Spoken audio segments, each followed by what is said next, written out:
On today's Two on Your Side Town Hall, the strike drags on at South Buffalo Mercy Hospital. We'll talk with a labor expert to get some perspective on how this fight stands out from others that never get to the picket line. Plus another possible strike, this one potentially affecting your favorite movies and TV shows. We'll look at the impact as we also discuss the growing film industry here in Western New York. And the debt ceiling fight. The Verified team gets answers to questions about the struggle in Washington to pay the country's bills. We're glad you're here with us. In about a half hour, we expect to get an update on negotiations between striking workers at Mercy Hospital in South Buffalo and Catholic Health. The union is expected to tell us how talks went today, the first time the two sides were able to sit down to talk since workers walked off the job early Friday morning. We're going to keep you posted as we learn more on that. In the meantime, a lot of people are wondering why this strike has gotten so contentious and what's the end game? Yeah, is this strike within the normal bounds of labor disputes, or are there some X factors at play here? Joining us live right now with some insight is Dr. Fred Floss, chair of the Economics and Finance Department at Buffalo State College. Professor, it's great to have you on the show. Thanks for your time. Thanks for having me. And Dr. Floss, labor disputes aren't uncommon at hospitals, but it is kind of rare to see one go this far. What can you tell us about what you've seen that's made this one so contentious? Well, there are a couple things. First, Catholic Health and their unions have had a number of these job actions over the years, and there's been about a 10-year fight over appropriate staffing at hospitals. And even to the extent that the Assembly and Senate have passed bills to try to increase staffing all across New York State. So the big fight about this is really a fairly big cost item from the hospital's perspective, but it's a quality of care item for their patients. And that's really where the heart of the strike is at this point. I feel like a lot of times we hear about potential strikes and they don't make it that far. So as we're all trying to kind of digest what's happening with this one right now, the two sides spent a lot of time over the weekend kind of sniping back and forth at each other over social media and then out in press conferences before finally getting back to the table and talking today.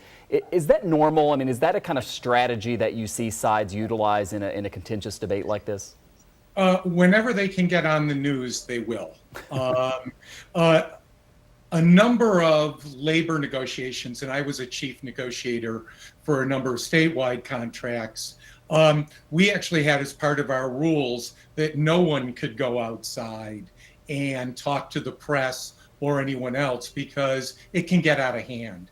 And I think you're seeing on both sides a little bit of the attacks, which are going to make it harder to come to agreement if people are very upset with one another. So you kind of have this dance going back and forth, and Catholic Health has complained about the actions of the workers on the picket line, accusing them of verbally abusing replacement workers. We've seen videos of strikers yelling things like "go home, scabs." Is all of this just a normal part of how something like this unfolds? And, along with that, a lot of people might look at that and wonder, why that anger directed at workers who are showing up to just take care of people. Well, it is normal. And in fact, if we go back in history, this is probably about as mild as it gets. I think you have to think about this in a little bit different way, though. If you're looking at the people who are trying to keep their jobs. What you're really saying is, I want to take your job and take food away from your families. You can understand why people might be upset with people crossing a picket line and, basically taking their jobs. Another important thing I think that's critical here is there really is a question of you're taking care of patients now. But if you listen to the staffing issues that they were talking about, this is a fight about taking care of patients in the future. So there's a real big fight here over what the quality of care in Western New York is going to look like. And so we should all be concerned about how the outcome of this job action unfolds.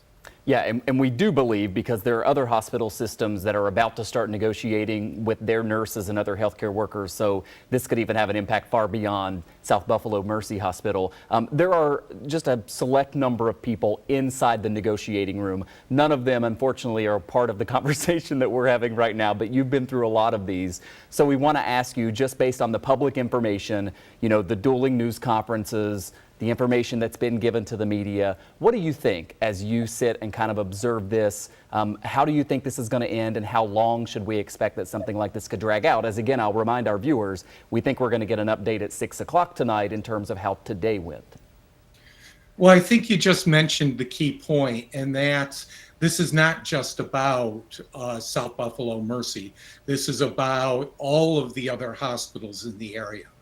And to the extent that management looks at it as a group, this may go on for a lot longer, because it's not just a fight for a few hospital workers in one hospital.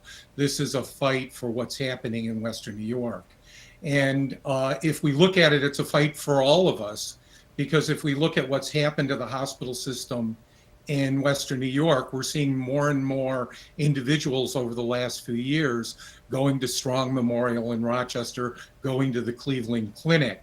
So this has a lot of implications for healthcare in Western New York, however it turns out.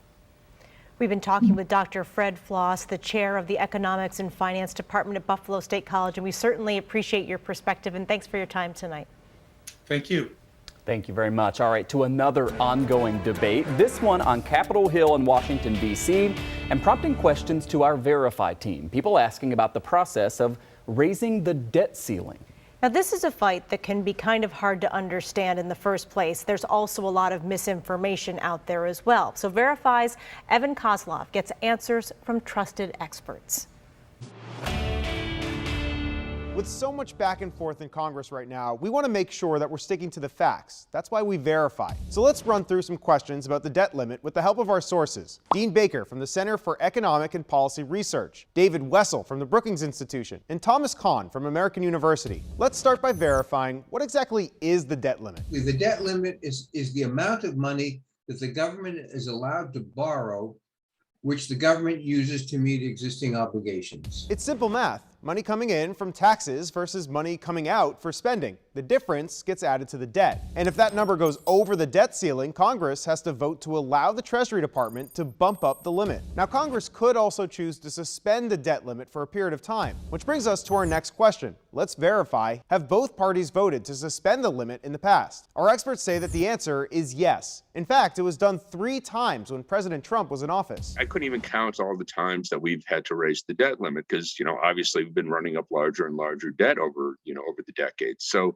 repeatedly they've raised the debt limit. Usually it has not been controversial. Lastly, let's verify a claim spreading online. Is Biden's proposed spending the reason that we need to raise the debt ceiling? The reason the debt ceiling has to be raised is because we are paying the bills for spending and tax cuts that Congress has already approved. Even if Congress passed not one nickel of Joe Biden's agenda, we'd still need to raise the debt ceiling. So we can verify that false. Biden's proposed spending is not the reason that we need to raise the debt ceiling. Although a suspended debt limit would open the door for even more debt to cover any spending plans moving forward.